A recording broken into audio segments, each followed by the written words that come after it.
Et c'est vrai que le cabinet Wavestone cite souvent ce chiffre, 15 000 postes aujourd'hui à pourvoir dans le domaine cyber en France, 75 000 d'ici 2025. Ça, forcément, ça va attirer des candidats chez vous. Exactement, et je pense que derrière la pénurie de talent, il y a ces chiffres, mais il y a aussi une difficulté majeure, c'est les entreprises recherchent en fait une certaine combinaison de compétences techniques, analytiques et non techniques.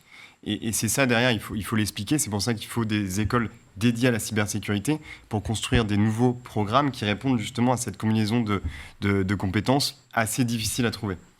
Est-ce qu'on a encore le temps, d'ailleurs, de pouvoir réussir à résoudre cette équation de la pénurie de talents? Parce qu'encore une fois, 75 000 talents à aller chercher où qu'ils et elles se trouvent d'ici 2025, c'est littéralement dans 2 heures. Oui, on a encore j'ai plein d'espoir pour qu'on les trouve.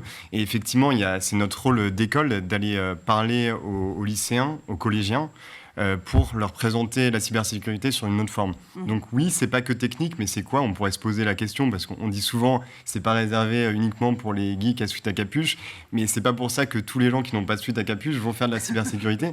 Donc je pense que c'est important d'expliquer, et c'est pour ça que je trouve que Gaël est un très bon rôle modèle.